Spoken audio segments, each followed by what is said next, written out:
जाती है, गला काटने तक पहुंच जाता है मामला, भाई भाई के बीच झगड़ा हो जाता है, 1 फुट जमीन के लिए एक पड़ोसी के साथ दूसरा पड़ोसी का लड़ाई हो जाती है। अब इस समस्या के स्थायी समाधान के लिए स्वामित्व योजना के तहत यूपी में ड्रोन टेक्नोलॉजी से घर और जमीन के नक्शे बनाए जा रहे हैं। इन नक्शों के आधार पर घर और जमीन के कानूनी दस्तावेज घर और जमीन के मालिक को सौंपे जा रहे हैं। इससे गांव में रहने वाले गरीब, आदिवासी, वंचित साथी भी कब्जे की आशंका से निश्चिंत होकर अपना जीवन व्यतीत कर पाएंगे। वरना मुझे तो मालूम है, गुजरात में तो आपके क्षेत्र के बहुत लोग काम करते हैं, तो कभी उनसे मैं बात करता था कि भाई क्यों चले गए थे, तो कहे नहीं भाई हमारा तो वहां जमीन का झगड़ा हो गया, हमारे घर का किसी ने कब्जा कर लिया, मैं यहां काम करता था, कोई घर में घुस गया।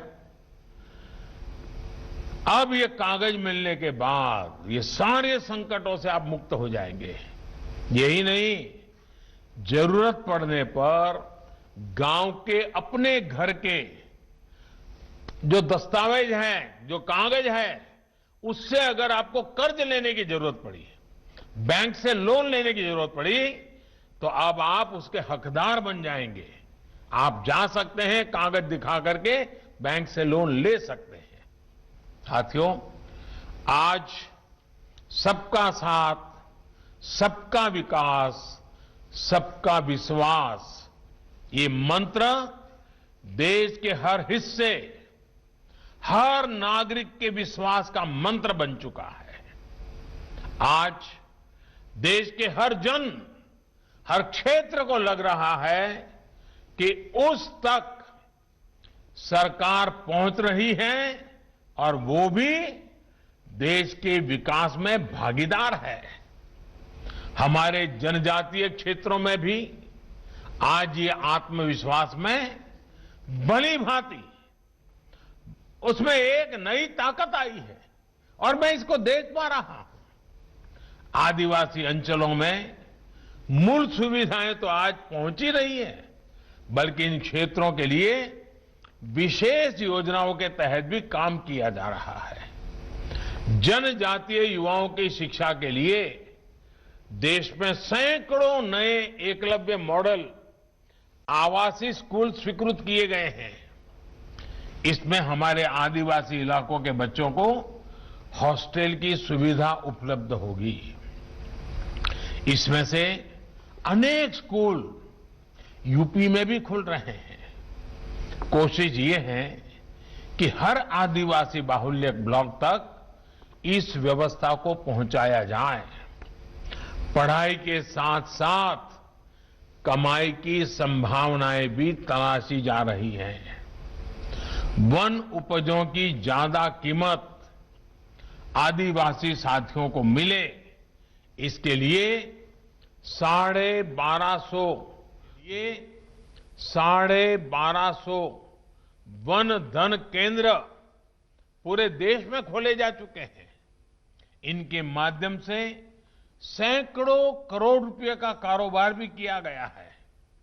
यही नहीं, अब आत्मनिर्भर भारत अभियान के तहत वनोपज आधारित उद्योग भी आदिवासी क्षेत्रों में लगे, इसके लिए भी जरूरी सुविधाएं तैयार की जा रही है। आदिवासी क्षेत्रों के विकास के लिए पैसे की कमी ना हो, इसके लिए डिस्ट्रिक्ट मिनरल फंड बनाया गया है। सोच ये है कि आदिवासी क्षेत्रों से निकलने वाली संपदा का एक हिस्सा उसी क्षेत्र में लगे। उत्तर प्रदेश में भी इस फंड में अब तक लगभग 800 करोड़ रुपए इकट्ठा किए जा चुके हैं। इसके तहत 6,500 से ज्यादा प्रोजेक्ट स्वीकृत भी किए जा चुके हैं और सैकड़ों प्रोजेक्ट पूरे भी हो चुके हैं।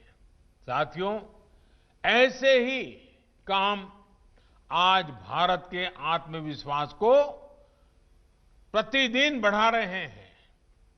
इसी आत्मविश्वास के दम पर आत्मनिर्भर भारत बनाने में हम सभी जुटे हैं। मुझे विश्वास है कि विंध्य जलापूर्ति योजना से ये आत्मविश्वास और मजबूत होगा। हां, इस बीच आपको ये भी याद रखना है कि कोरोना संक्रमण का खतरा अभी भी बना हुआ है। 2 गज की दूरी, मास्क और साबुन से साफ सफाई के नियम किसी भी हालत में भूलने नहीं हैं। जरा सी ढिलाई खुद को, परिवार को, गांव को संकट में डाल सकती है। दवाई बनाने के लिए हमारे वैज्ञानिक कठिन तप कर रहे हैं। दुनिया भर के वैज्ञानिक लगे हुए हैं। सबसे धनवान देश के लोग भी लगे हैं और गरीब देश के लोग भी लगे हैं। लेकिन जब तक दवाई नहीं, तब तक ढिलाई नहीं। आप इस बात को ध्यान में रखेंगे।